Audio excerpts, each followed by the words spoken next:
Reflections and Conversations by Maurice Frydman.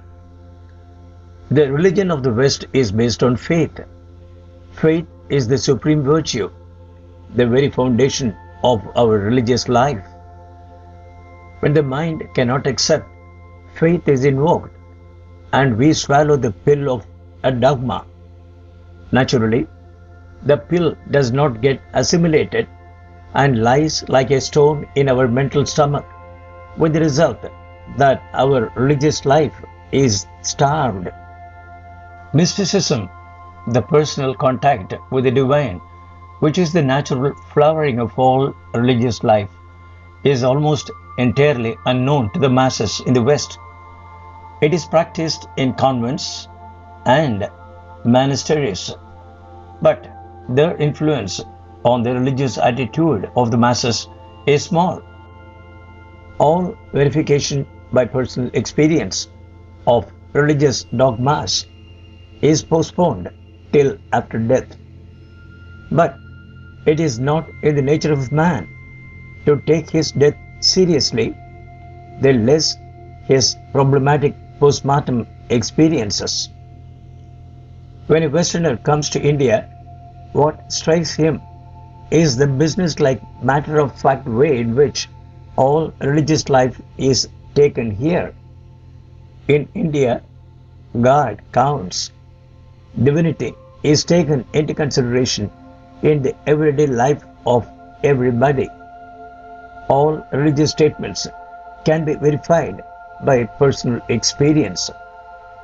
In India, the belief in God is as firm as our belief in the transatlantic steamboat service, because everybody knows that it can be verified by him who makes the necessary effort. The other thing that strikes the Westerner in India is the vastness of the religious outlook.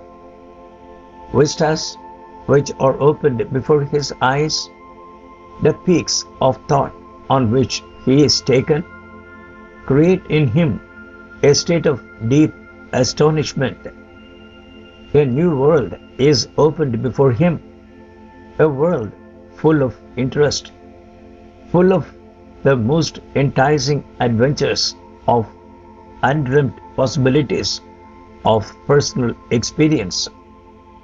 Not the least reason for his astonishment is the possibility of meeting and conversing with people who have claimed the summits of religious life and have direct experience of the divine.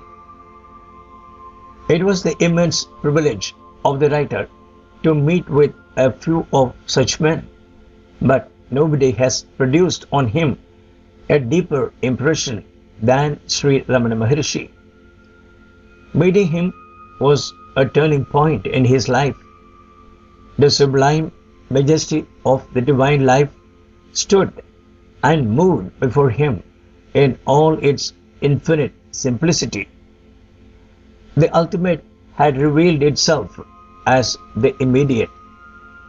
The supreme had become the innermost. The undreamt of had become the actual.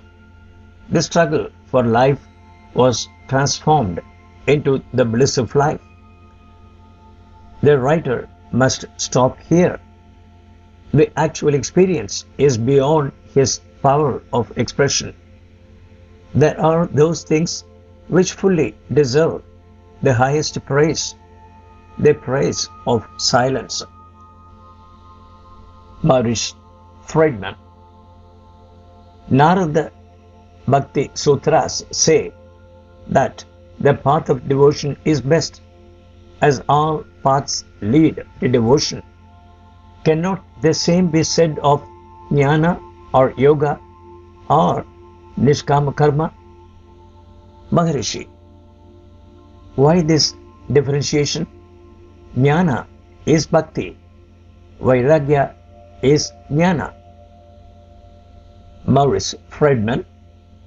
To know is to love. If we love, we know more, and vice versa. Maharishi, yes.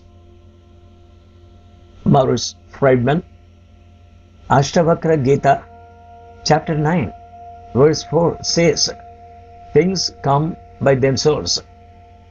Does anything come of itself without the operation of some cause behind it? Maharishi, that which comes to a man without present effort or desire is the result of past efforts or desires. Prarabdha karma. Even a jnani who has no desires has to meet such events as they are the result of his prarabdha karma. Someone, jnana burns away all karma, says the Bhagavad Gita. So, the jnani's jnana could not leave prarabdha unburned. Is that so? Maharishi, in the jnani's view, all karma has gone. But in the world's view, the jnani's body is seen subject to some karma, and this is attributed to prarabdha. Maurice Frydman, the Ashtavakra Gita says, the jnani does not remember what he has done or not done. How to understand this? Maharishi, he is in Brahman, so he does not feel that he is the agent who has acted or not acted. Maurice Frydman, if the jnani is subject to prarabdha, he may have to face desires, which are also a part of prarabdha karma. Desires cloud jnana. How can he then be a jnani? Maharishi, the desires that flowed before the jnani do not affect his jnana. Maurice Frydman, the Puranas say that jnanis warred against jnanis. That must be due to prarabdha then? Maharishi, yes, Krishna fought against Bhishma. Maurice Frydman, but should not the jnani have vairagya while it is desire that leads to conflict? Maharishi, perfect vairagya is jnana. Maurice Frydman, how can we judge from the outside whether a man's vairagya or surrender is perfect or complete? Maharishi, of perfect vairagya and jnana, who is there outside to judge? Maurice Frydman, instead of constantly pursuing the inquiry, who am I? Why not constantly ask, who are you? Maharishi, either inquiry that tends to still the mind is good, but who am I is the shortest and most direct method. The others lead up to it. Condensed from the Sunday Times, 12th of January, 1936.